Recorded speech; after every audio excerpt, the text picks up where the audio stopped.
Hannah Martinez, a 32-year-old e-commerce entrepreneur, has built a thriving online business from her small Denver apartment.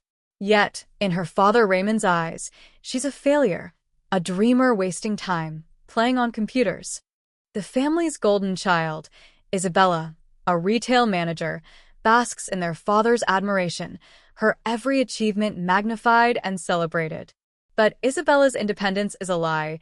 She's been secretly living off Hannah's $4,000 monthly support for 2 years. During one dinner, when Raymond praises Isabella once again, Hannah calmly exposes the truth, shattering the illusion and forcing both father and sister to confront the hypocrisy and pride that have governed their family dynamic for years. The sound of cutlery clinking against porcelain filled the silence between us. The chandelier hummed softly above the dining table, casting gold over wine glasses and fine china, an expensive still life of polite tension. "Your sister's success is something to be proud of," my father said, raising his glass toward Isabella. "She doesn't need help from anyone. That's what responsibility looks like." The words floated through the air like smoke, sweet, toxic, familiar. I forced a smile. 2 years of these dinners had taught me the choreography. Nod, chew, swallow, pretend it doesn't sting. Isabella's laugh, effortless, melodic, filled the room. Her hair was glossy, her blouse perfectly crisp, her wrists lined with gold. The golden child in every way. Dad went on, his voice warm with pride. "She's making real money, managing a full team, handling luxury retail accounts. Not like Hannah, always playing with those computer things." Laughter. A small one. Hers, not mine. The knife in my hand paused mid-cut. I glanced up, watching candlelight catch the rim of my glass. 2 years. 2 years of paying her rent, her car, her illusion. 2 years of being invisible at my own family's table. I swallowed hard, forcing the food down like bitterness.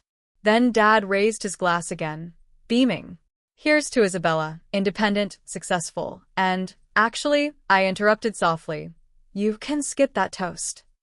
The air tightened. Isabella froze mid-smile. "Why is that?" Dad asked, his tone half-joking. "Because if she's truly independent," I said, setting down my fork, "she won't need my $4,000 monthly support anymore." Silence. A deep, ringing silence. Isabella's expression collapsed. Dad's hand, mid-gesture, trembled. I didn't raise my voice. I didn't have to. The truth was enough volume for the whole room. The candle flickered once, then steadied, as if the room itself was holding its breath. For a moment, no one spoke. Only the faint sound of the grandfather clock in the corner dared to interrupt the silence. "What did you just say?" Dad asked, his voice lower now, brittle. I met his eyes. "I said Isabella won't need my monthly transfers anymore." Isabella's fork clattered onto her plate. "Hannah, please," she whispered. Dad turned to her. "Transfers? What transfers?"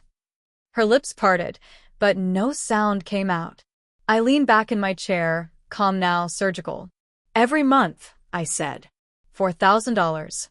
For rent, car, cards, and whatever else keeps the image polished. The word image landed like a slap. Dad blinked slowly, confusion morphing into anger. "That's absurd." "Is it?" I said, softly. "Do the math, Dad." Her salary wouldn't cover half her life.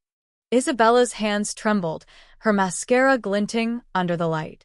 "I told you to keep that private," she said. "Private?" I smiled faintly. "You made our family dinners a stage." I just changed the script. For the first time in years, Raymond, the man who never stopped talking, was silent. The truth unraveled fast, like a pulled thread. "She told you she's a district manager?" I said. "She supervises 3 part-timers at a boutique." Dad turned slowly to Isabella. "Is that true?" Her silence was the answer. His wine glass hit the plate, shattering. The sharp sound echoed like judgment itself. 2 years, he muttered. 2 years of lies. Isabella began to cry, the kind of cry that comes not from sorrow, but exposure. "You don't understand," she said. "I was going to pay her back. I just needed time."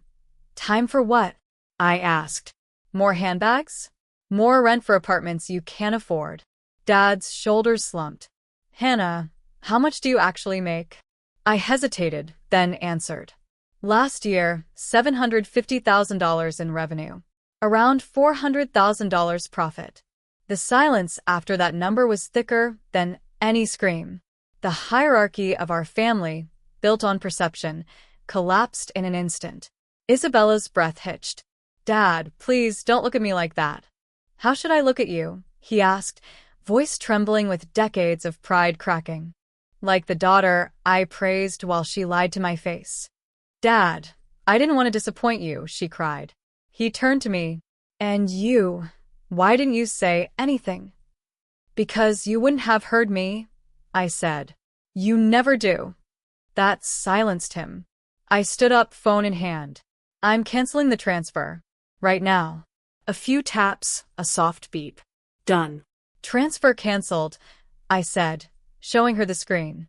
Isabella broke down completely, sobbing into her hands.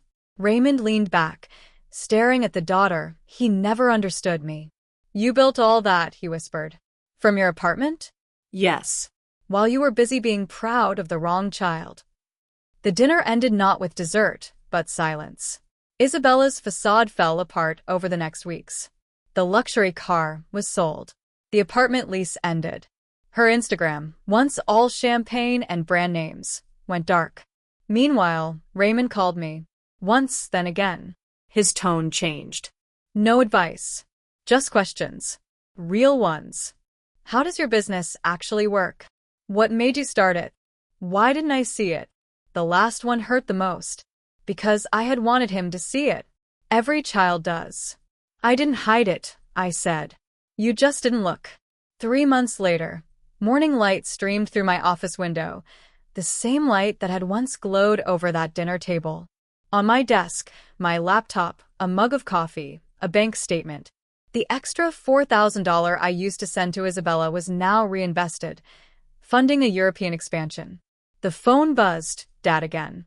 I told Aunt Jennifer everything, he said. She said I was blind. I smiled. She's not wrong. He hesitated. I'm proud of you, Hannah. For what you built. For who you are. That one sentence, not the numbers, not the profit, was the closure I hadn't known I needed. Outside, the city moved like it always did. Fast, indifferent. But inside, everything felt quieter, lighter. Sometimes the loudest revenge isn't a scream. It's silence, finally being heard.